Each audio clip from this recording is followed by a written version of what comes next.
Shalom, bom dia, Boker Tov. Estamos pela manhã novamente. Hoje nós vamos continuar o Talmud, nós vamos continuar no livro A Vida no Período Talmúdico. Nós vamos falar de economia e alguma coisa da educação e estudo. Antes, eu quero dizer o seguinte: quando nós formos fazer as bênçãos, eu pretendo colocar na descrição do vídeo as bênçãos, tá? Tanto em hebraico, possivelmente também transliterado, e a tradução. Por quê? Porque no outro vídeo eu comentei que nós não precisamos saber falar tudo, nem conversar com as pessoas e tal. Tô ajeitando aqui a câmera. Mas, para o nosso entendimento melhor, bíblico mesmo, sobre as traduções e tudo mais, e para não sermos enganados e comprar gato por lebre e tal, nós precisamos conhecer o hebraico. As bênçãos é um pouco mais sério, no meu entender. Se você vai abençoar um alimento, por exemplo, você vai pedir permissão a Hashem para você se utilizar, para você obter aquele prazer de comê-lo, ou para ter não só satisfazer, como te alimentar, não é mesmo? Te nutrir. Nós precisamos saber o que estamos dizendo. Então, quando você aprende uma língua, é importante que você pense naquela língua. Por exemplo, o inglês, que é tão comum para nós. A gente vê muito outdoor, muita propaganda em inglês. Quando você fala hot dog, você sabe que é um cachorro quente. Você pensa, você fala a palavra e você pensa na língua. Então nós precisamos pensar em hebraico. As bênçãos que eu faço diariamente, eu sei o que estou falando, eu consigo pensar na língua, e como nós conhecemos, sabemos, entendemos e acreditamos que é uma língua sagrada, acredito que seja importante falar em hebraico. Ela é muito significativa. Sem falar que a escrita é linda e o som também. Então tudo isso ajuda, porque o universo é feito de sons, o universo é feito de energias. Então, se nós conseguirmos falar em hebraico, melhor. As bênçãos que eu faço, as que eu faço para os alimentos todos os dias, eu faço sabendo o que eu estou falando, cada palavra e a junção de todas elas, porque também existe isso. Você saber o que significa uma palavra não quer dizer que você sabe colocar ela no texto ou entender o contexto. Às vezes uma palavra parece uma coisa, mas ela ela é ambígua, ela tem vários significados. Um exemplo muito importante disso é Elohim, né? Elohim, né? Ele é traduzido na maior parte das vezes como plural, e nem sempre ele é plural, o que fez com que muitas pessoas confundissem que essa palavra quisesse dizer deuses. Às vezes ela quer dizer deuses, às vezes ela quer dizer anjos, tá? Outra coisa, as perguntas no Instagram são muito bem-vindas. Eu preferiria que comentassem no vídeo, mas se eu disponibilizei, podem perguntar. Então eu vou responder rapidamente. Duas eu respondi no vídeo passado e outra eu vou responder aqui, e ela é particular, não tinha nem que ter perguntado. Mas enfim, você põe o seu rosto para as pessoas verem, as pessoas perguntam. Isso aqui é um acidente de carro, tá? São pontos, são 8 pontos, tá? É um acidente de carro há mais de 30 anos, mas infelizmente ficou esse troço aqui, a cicatriz, alguns pontos por dentro, e a mensagem aqui: não estava usando o cinto de segurança. Então, cinto de segurança, temos que usar o cinto de segurança. Sempre tem alguma coisa que a gente aprende, né?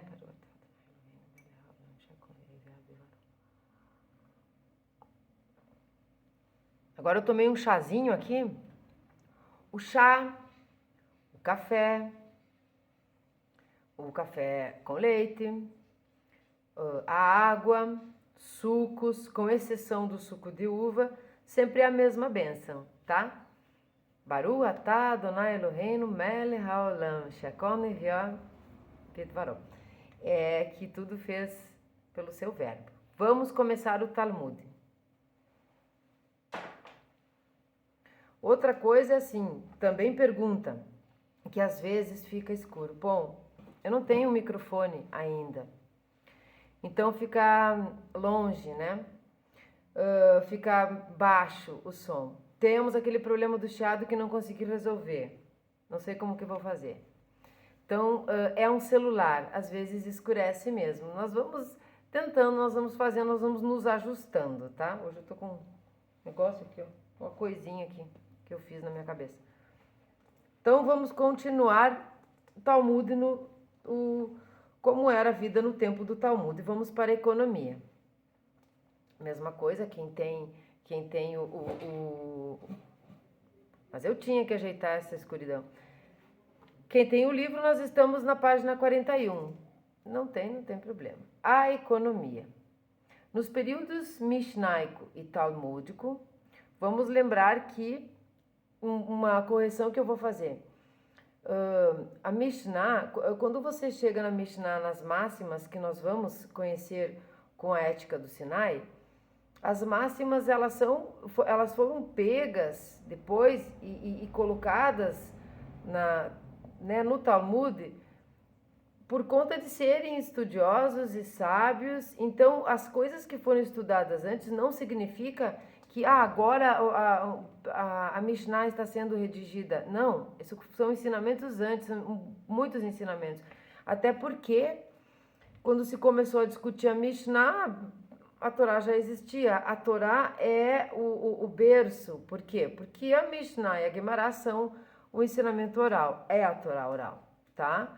E isso vai até 400 e pouco da Era Comum, quando foi feita a redação final do Talmud. Então, é nessa época que nós estamos, tá? Antes disso, 170, 200, 100, da Era Comum. Então, novamente, nos períodos mishnaico e talmúdico, tanto na terra de Israel como na Babilônia, a economia judaica baseava-se primariamente na agricultura. Aqui, assim, lembra também, quem acompanha, que em momentos de impostos muito altos, os sábios permitiram que o povo judeu não cumprisse o ano sabático, trabalhasse no ano sabático. Por quê? Porque como esse era o ganho mais comum, que era a agricultura, justamente não trabalhar naquele ano onde tudo estava muito difícil com relação aos impostos, a economia tinha dado uma baixa muito forte. Eles estavam realmente precisando de subsídios para poder pagar os impostos e continuar. Então, por isso, pelo fato da agricultura ser muito, muito, muito proeminente nessa época, é que o ano sabático teve que ser não cumprido algumas vezes. Os assalariados eram principalmente agricultores. Fossem proprietários de terras, rendeiros ou trabalhadores agrícolas. Então, era o dono, o trabalhador, aquele que arrendava, todos eram muito, muito, muito da agricultura. Os judeus ricos, especialmente na terra de Israel, mas também na Babilônia, eram em geral donos de grandes propriedades, das quais adivinha sua riqueza. Aos olhos da Halahá, a única propriedade substancial era a terra, aos olhos da lei. Também havia judeus entre os artesãos, e muitos sábios trabalhavam como carpinteiros, sapateiros, ferreiros, ceramistas e alfaiates. Por exemplo, Rabi Yohanan Hassandar, o sapateiro, e assim por diante. Havia também muitos tecelões, embora por alguma razão a sua ocupação tivesse um status mais baixo.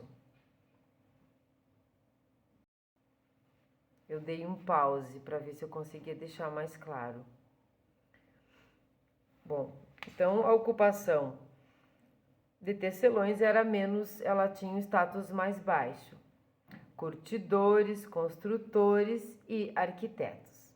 Outras ocupações também estavam representadas, como ourives, tanto de ouro quanto de prata, lapidadores, médicos, executores de sangrias. Aqui o executor de sangria é o cirurgião. E agrimensores. Havia caçadores e pescadores judeus na terra de Israel e no exterior, assim como condutores de jumentos, de camelos e marinheiros. Havia também alguns judeus cuja ocupação era mais de natureza intelectual ou espiritual. Muitos professores, dos quais a maioria eram também escribas. Sabemos também que de uma fábrica de teflim e mezuzot na Babilônia. Então o autor tem conhecimento, buscando no Talmud, que também tinham fábricas de teflim e mezuzot. Teflim, quem sabe no canal nós vamos explicar, os rabinos explicam isso muito bem. O teflim é usado toda manhã, menos no Shabat. Aquela caixinha, né? Desce os fios assim e enrola no braço.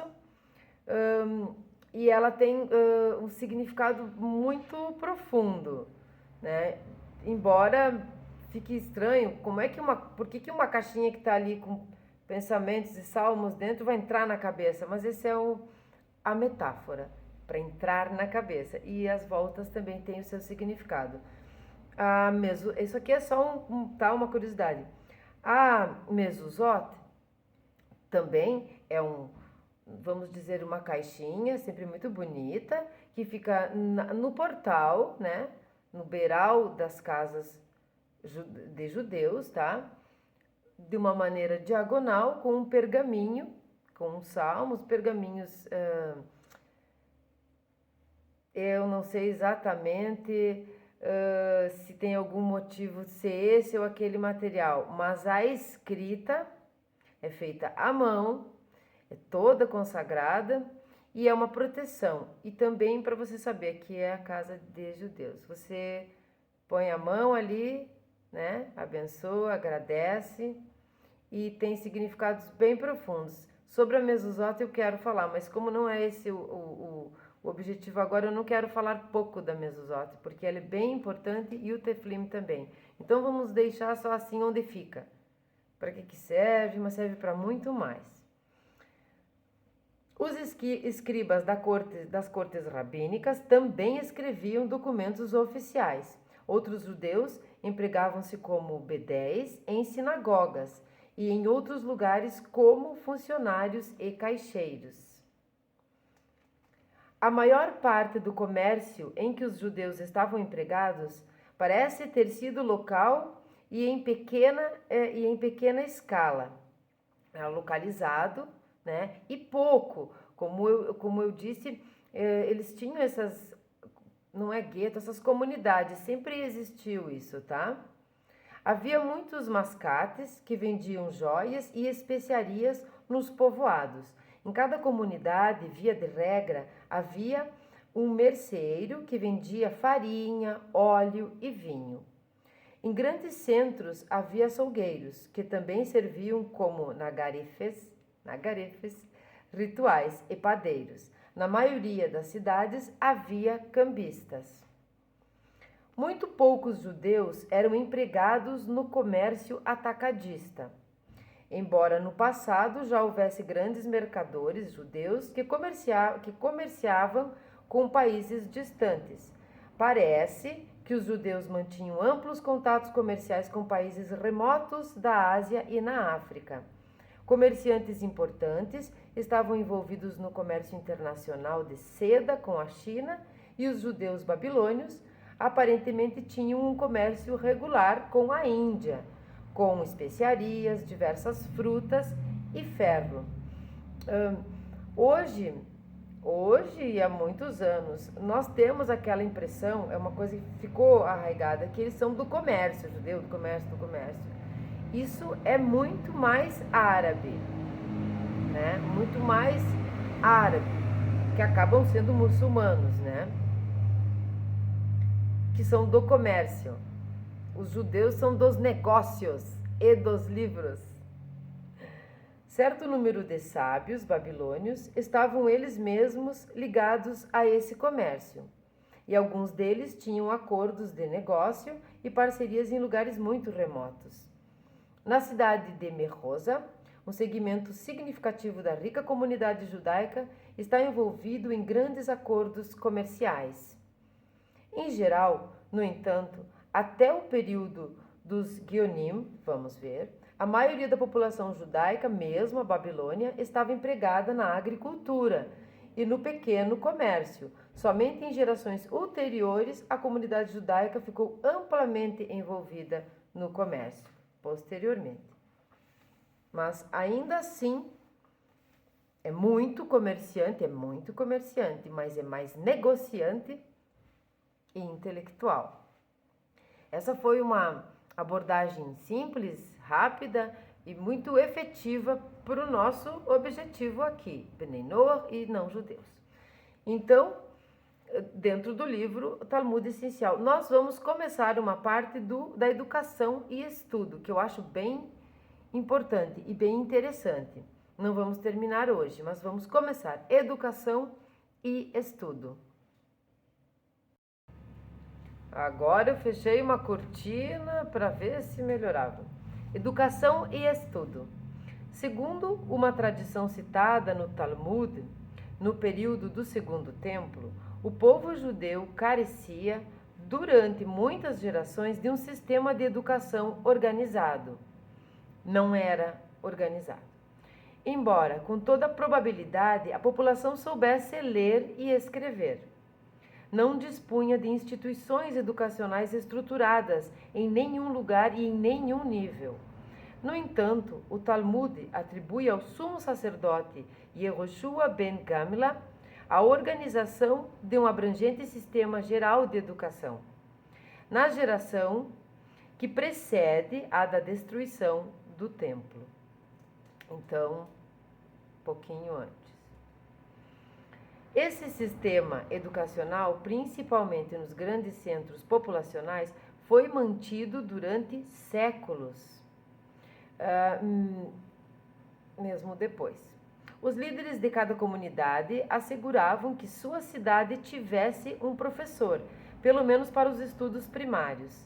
Aparentemente, os pais e não a comunidade pagavam o salário do professor. E na prática, quem quer que quisesse ser um professor poderia ser. Entretanto, os professores ficavam sob a supervisão da corte rabínica ou dos sábios da comunidade, no que concernia a sua competência e ao número de alunos e sua idade. Essa era a única organização que tinha, né? Não colocar idades diferentes ou muita gente estudando no mesmo lugar. O Talmud conta mais de uma história sobre professores sendo exonerados de sua posição por vários motivos. Ensinamentos errados, excessiva punição corporal. Pense que nós estamos aqui no momento da história onde infelizmente essas coisas aconteciam. Complicado aqui o negócio. Tá ruim, né? Às vezes, as crianças estudavam na casa do professor, mas mais frequentemente na sinagoga, onde salas especiais eram separadas para este fim. Agora, precisamos compreender a época, para não ficar julgando situações que são históricas. Por isso é importante conhecer a história, para depois querer pensar em chegar a interpretar textos profundos. Só os meninos eram mandados para a escola. Mas, em certos lugares, pelo menos algumas meninas recebiam uma educação básica em casa, de professores particulares. O tamanho de uma turma padrão era de 25 crianças, e se houvesse mais do que isto, até o máximo de 40 crianças. O professor recebia um assistente, que era literalmente o superintendente da plataforma, tá? Os estudos começavam quando a criança tinha 6 ou 7 anos, mais ou menos como é hoje, seja no judaísmo, seja os judeus, seja em qualquer povo do mundo, né? Geralmente é 6, 7 anos. Às vezes, até mesmo crianças mais novas eram enviadas para a escola, a fim de passarem algum tempo na classe e absorverem algo ouvindo aulas. Eu conheço a Rabanite, que me contou que os seus filhos começaram a estudar já aos 3 anos de idade. Você pode começar a ensinar em casa, mas ela preferiu ter professor. Continuando a tomar sem bênção. A bênção é na primeira vez, a não ser que você vá tomar daqui horas. O texto básico estudado no nível elementar era da Bíblia. As crianças aprendiam a ler, compreender e memorizar capítulos da Bíblia, principalmente da Torá, tá? Aqui ele coloca principalmente da Torá para também nós termos compreensão, que é o chamado Pentateuco, os 5 livros de Moshe Rabbeinu. Também era costume as crianças memorizarem um versículo por dia, e daí a expressão do Talmud dita pelos rabinos às crianças. Vou ler bem devagarinho. Pesok Lipsukha, recite para mim o teu versículo. Outras matérias ensinadas na escola, além de aprender a escrever, eram as bênçãos e as orações. Olha que coisa boa. A criança aprendia as bênçãos e as orações antes de qualquer coisa, porque isso você pode ensinar para sua criança em casa, né? Mesmo antes dos 6 ou 7 anos. Conquanto nem todas as crianças terminassem seus estudos, era provável que a aptidão para ler e escrever fosse universal entre os homens. O Talmud descreve um judeu que não sabe escrever como sendo vou ler devagarzinho, Tinok Shenishba Ben Hanochrin, um bebê aprisionado por não-judeus. É o judeu que não sabe ler e escrever. O conhecimento da Bíblia era amplamente disseminado e esperava-se que todos soubessem, no mínimo, lê-la. A expressão sarcástica, vá, leia, que é estude a Bíblia, na casa do rabino, refere-se à coisa mais elementar que todo homem judeu supostamente deveria saber. Como eu disse no outro vídeo, além de uma cerca de proteção para a Torá, também tem conhecimento profundo disso, e também para os judeus, a leitura da Torá, a compreensão da sua tradição, fortalece e une esse povo, até hoje. Tá? Então era muito importante que as crianças conhecessem a Bíblia. Hoje está bem complicado acertar a luz. Voltando, esse período de estudo elementar durava cerca de 5 anos e depois parece que a maioria das crianças não continuava a estudar em qualquer forma organizada. No entanto, cuidava-se para que toda criança recebesse ao menos este mínimo nível de educação. O estágio seguinte da educação era, como ressaltado no Tratado Avot é um tratado dentro da Mishnah e é sobre o Avot que se trata o livro A Ética do Sinai, porque Avot. Tá? Esta etapa do estudo não estava disponível para todos e apenas crianças excepcionalmente dotadas e que contassem com o apoio de outros ou cujos pais estivessem especialmente interessados continuavam com isso. O estudo baseava-se em memorizar todas ou parte das 6 ordens da Mishnah e também tinha a duração de 5 anos.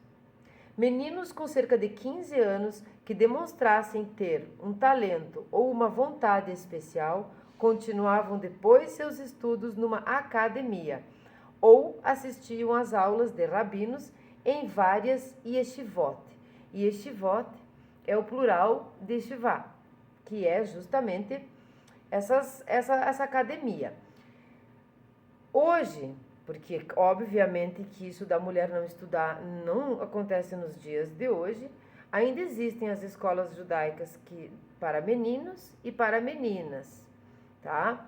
E nesse caso da academia, é a Midrashá para mulheres. Pode parecer uma coisa também preconceituosa nesse momento. Vou dar um pitaco aqui, mas, por exemplo, na sinagoga, eles não ficam orando no mesmo lugar. Eles estão lá dentro. Existem algumas sinagogas que têm o andar de cima, então as mulheres ficam lá, os homens ficam embaixo, ou em cômodos separados. Podemos dizer que isso tem que misturar tudo e tal? Sim.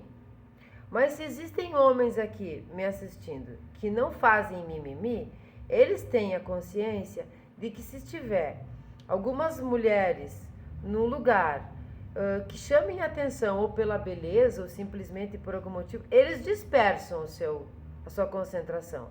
Mulheres, pode acontecer isso também, mas é mais do homem. Então, para que isso não acontecesse, se você está lá é para estudar, desceu para o play é para jogar, né? Não sabe jogar, não desce para o play. É nesse sentido, tá?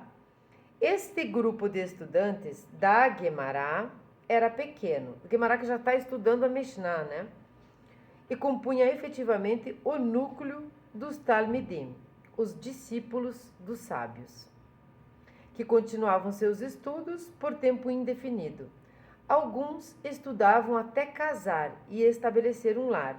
Outros continuavam a estudar de várias maneiras durante toda a vida, combinando seus estudos com sua ocupação regular. Aqui, até casar, é uma curiosidade. Tem que perguntar diretamente para um judeu, para um rabino, para um garoto judeu ortodoxo e religioso, se isso ainda vale tão fortemente. Eu acredito que sim. Mas como eles precisavam estudar, eles queriam casar, eles queriam uma esposa, e geralmente eles eram, nas palavras dos dias de hoje, virgens, estamos falando de adolescentes, sejam eles estudiosos ou não, todos são adolescentes. Então, os hormônios, eles são os mesmos, né? Eles tinham uma pressa muito grande de estudar, de ir para estivar e para poder casar logo. E aí, sim, continuar o estudo e ser um rabino ou não, porque o rabino precisa ser casado. Olha só essa frase. Podemos estimar a proporção de alunos a partir da seguinte declaração. Isso vale para qualquer coisa que muita gente está querendo fazer. Escutem bem essa frase. 1000 começam a estudar a Bíblia. Destes, 100 vão estudar a Mishnah. 10 estudarão Guemará e 1 chegará a ensinar. 1 em cada 1000 alcançará o nível de um erudito capacitado a ensinar os outros. Isso serve para nós em todos os âmbitos daquilo que, eu vou fazer, por exemplo, vou dar um exemplo bem prático, eu trabalho com suplemento esportivo. E eu conheci muitos garotos, principalmente homens, né? Mulheres também, mas mais homens, que eles querem fazer ser bodybuilding, né? Fisiculturista, subir no palco, né? Como um esporte difícil, de disciplina. Não estamos aqui para julgar absolutamente nada, se tem que cultuar o corpo ou não. Não é esse o fator. Mas eles se empolgam muito no começo. Mas onde existe muita disciplina, não é futilidade, mas disciplina, uma rotina, algumas abdicações de algumas coisas que você vai precisar deixar de fazer. A sua alimentação modificada, a sua rotina de vida, o seu sono extremamente importante, nada de festerê demais, ou bebida, essas coisas. Muitos têm a vontade de competir, pouquíssimos competem e muito menos ainda vencem algum campeonato. Então, que isso fique pra gente. Mirou no caminho, focou, vai até o fim. e quando chegar no fim, continua, porque não existe fim, né? Só acaba quando termina. Hoje, uma palavrinha em hebraico, Aviv. Aviv é primavera, nós estamos na primavera. E também já falando sobre o hebraico, quem quiser, e todos deveriam querer aprender hebraico, eu vou falar umas palavrinhas para vocês. As bênçãos eu compreendo, vou colocar na descrição quando fizer as bênçãos alimentares, espero fazer essa semana. Mas um curso de hebraico é extremamente importante.